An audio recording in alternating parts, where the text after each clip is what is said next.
রাষ্ট্রপতিকে নানানভাবে অপসারণের জন্য বা ইমপিচমেন্টের জন্য নির্বাচনের আগে নানানভাবে মব করবার চেষ্টা করেছে, তারাই গতকালকে সংসদে আবার মব করবার চেষ্টা করেছে।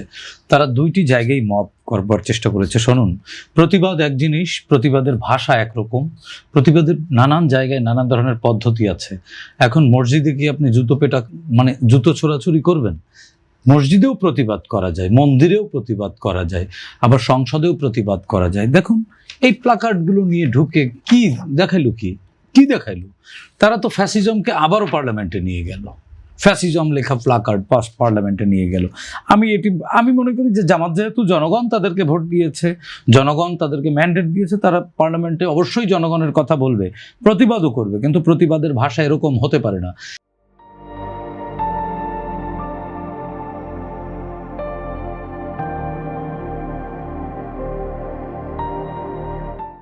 রাষ্ট্রপতি এই নির্বাচনকে বৈধতা দিয়েছে না? রাষ্ট্রপতির অনুমতি নিয়েই তো এই নির্বাচন কল করা হয়েছে। রাষ্ট্রপতির অনুমতি ছাড়া তো অন্তর্বর্তীকালীন সরকার নির্বাচন কল করতে পারেনি। এবং রাষ্ট্রপতি এই শপথের অনুমোদন করেছেন। রাষ্ট্রপতি তো সংসদে প্রথম অধিবেশন ডেকেছেন, সেই জায়গায় গিয়ে মনীষা আপা একটি কথা বলেছেন। সে কথাটি আসলে একজন বাংলাদেশের নাগরিক হিসেবে এবং আমি একজন সচেতন নাগরিক হিসেবে আমি বলবো, মুক্তিযুদ্ধ কিন্তু আমাদের বাংলাদেশের সূচনা। বাংলাদেশের বয়স কতদিন এই প্রশ্ন করা হলে 1971 সালের 26 মার্চ থেকে বয়স গণনা শুরু হবে। তার মানে ওই কয়দিনই বাংলাদেশের বয়স।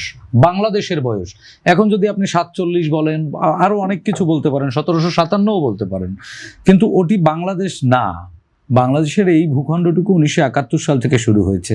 সেই জায়গা থেকে সংসদে তারা যে হট্টগোল করলো, এটিও এক ধরনের মব মানে কি রাস্তাঘাটে পিটিয়ে মেরে ফেলা। দেখুন, জাতীয় সঙ্গীত বাজছে, তারা একেবারে উল্টা পাল্টা স্লোগান দিল, এটা আমার কাছে শোভন মনে হয়নি।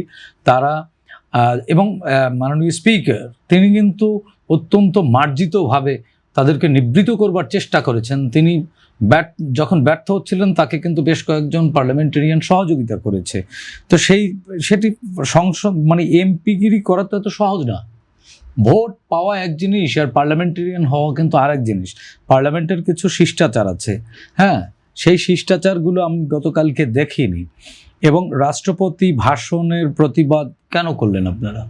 তাহলে এই নির্বাচনে আপনারা এই যে শপথ নিলেন, যে আমরা শপথ নেব না, এই রাষ্ট্রপতি আমাদেরকে এই নির্বাচনে নিয়েছে, এই নির্বাচন আমরা মানি না, তখন বলতেন।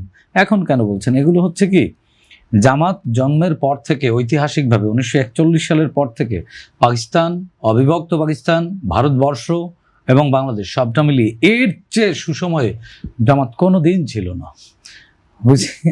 হয়েছে কি, অতিরিক্ত ভালো রেজাল্ট করার কারণে জামাত মনে করছে যে তারা আরও বেশি কিছু পাবে। আসলে হ্যাঁ, আপনারা আরও বেশি পাবেন। জনগণ যদি আপনাদেরকে নেয় বা বেছে নেয়, তাহলে আপনারা আরও অনেক বেশি মূল্যায়িত হতে পারেন। আপনারা পরের বার তো রাষ্ট্র ক্ষমতায় যেতে পারেন, সেজন্য তো কাজ করতে হবে। হ্যাঁ, আর এই যে শোক প্রস্তাব নিয়ে একটু বলতে চাই। শোক প্রস্তাবের বিষয়টি হচ্ছে কি, যেই নেতাদের ব্যাপারে শোক প্রস্তাব করা হয়েছে, সেই প্রস্তাব পাশ করানো হয়েছে, তাদের 71 কি মীমাংসিত? কোনো আদালত কি তা বলেছে যে তারা যুদ্ধাপরাধী না?